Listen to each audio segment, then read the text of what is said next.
Yeah, they fellow Hot Wheels collectors and collectors. This is a video on more sort of like the models I don't collect. These are sort of like the Lido Days Gone By and your sort of like more adult collectibles. These are more sort of like the models that are more expensive, but more for the grown-up adult, like the 50-plus-year-old, who basically sort of like doesn't want to play with the toy cars, but really likes old adverts because he remembers them from childhood. Anyway, these are from my late grandfather. These are in their original delivery boxes. These were mail order or special ordered from a catalogue or from somewhere. But yeah, these are basically to my granddad. He passed away a good few years ago, but like I say, these are proper like display models, not to be used for track or anything. First up, we have the Oxford die-cast Hearing Dogs for Deaf People. This one is in really nice condition. As you can see, it has rubber tyres. It does roll. Not very well. It's quite heavy, all metal body. It was of course made by this group. Don't know if they're still going. There's the background. I'll try and get that in there.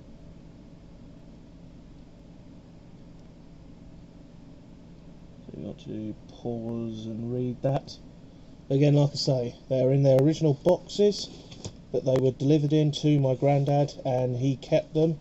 I think he probably put them away because I used to, well, do what any young child would do with their toy cars. Throw them about, smash them up, crash them.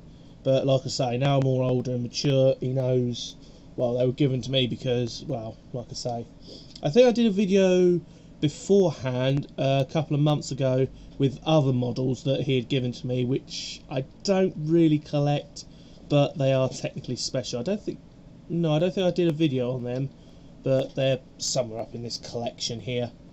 Like I say, they're the only ones I'm going to have.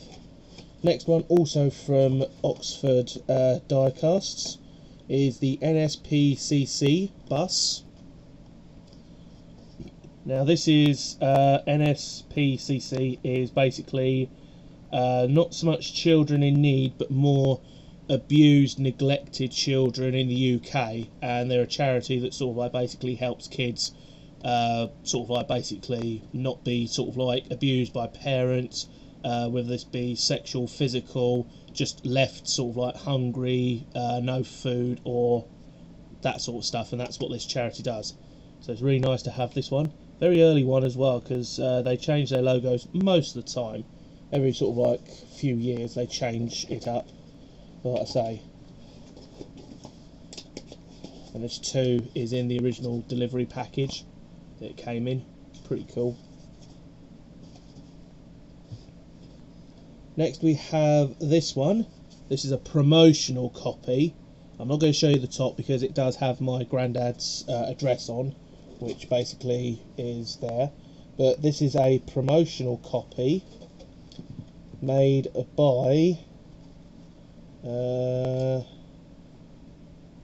it just says promotional models, but this is a promo model, and this is the Bisto van. Bisto is basically like the Oxo Cube family, but it's sort of like more sort of like making into gravy, whereas Oxo is for sort of like adding flavour. Bisto was making gravy powder. And you also have the back here as well, which has a nice little bit of text. So you can have a read of that. And like I say, these are in the original boxes. Like I say, I don't know how he actually acquired these. I think it was probably a case of would read through a magazine and would order it himself. I'm not sure. Anyway, next up, yeah, this one I can show if I just cover that bit up. This is an official one, as you can see there. It is from the Lido Collectibles. You can have that because I don't know if Lido is still going. But like I say, this is a collector's item. So this would have been from the actual Lido Collectibles. Again, they make a lot of old vintage cars and adverts, or trucks and stuff that you would have seen back in the 1920s, 30s, 40s. This is the 85 years of the Oxo Cube since 1910. so 85, this would have been 1995. It's an old Morris Bullnose van, but yeah, it is in beautiful condition. Yeah, there's info on the back here as well with some old OXO. So again, this would have been for beef stews and stuff. So there's some old advertisements, and there is the actual bit of text there. Like I say, sorry it's not in high definition, hopefully you can read that. Like I say, just pause and read it. But yeah, that is that one. Like I say, these came exclusively from the collectibles factory, so this would have come from Lido themselves, rather than sort of like being out on the shelves for people to find. Now, next up is another Promo Motors by the Lido Corporation. And this is also from the same collection, I think, or just sort of like about the same. This is Damart Thermological, I think. Oh, the world's warmest underwear. Oh, I thought it was an advertisement, but it actually says it on the side there. Beautiful condition, like I say.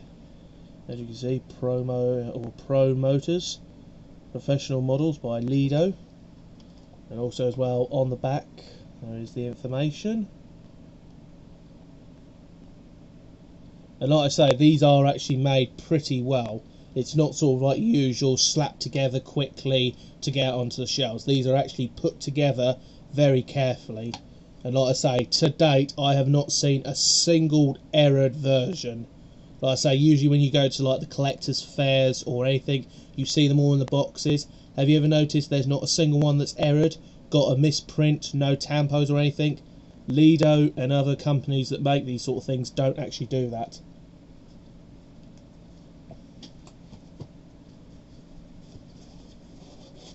Like I say, very basic box. So this would have been sort of like delivered by the postman, so it rattles a little bit but not too much. So it would have been bashed around and would have been fine model wise. But yeah, like I say, I don't collect those sort of models, again, unless they mean something specifically to me. If it's something like the Beano and Dandy, which is an old magazine comic, you'll have to look that up, I would take them, but not really. Again, I'm more sort of like into toy cars and stuff, well, as you can see from that lot up there. But like I say, these came from my grandfather, so they're sentimental. Again, maybe in another 40 years time, if I need to sell them, or if I have my own kids and they're my age, mid-20s, I might give them to them so they can appreciate them. But again, like I say, those are the sort of models I won't collect. It's just so expensive. I mean, some of these models are very expensive even in the box, and like I say, even in the box, I mean, back in the day when they used to be, I think when I was starting, and I was only about 8 or 9, there used to be a garden centre in our little toy area. They used to sell these models. They were selling them, and this is back in the 90s. I think they were like about 7-8 quid each, I think, and that was just for basic Lidos. So these ones, I don't know how much they cost, Grandad, but they must have cost a fair fortune. Anyway, thanks for watching. Normal service will be resumed in a minute with some more toy cars that I got at Christmas. Thanks for watching. See you next time.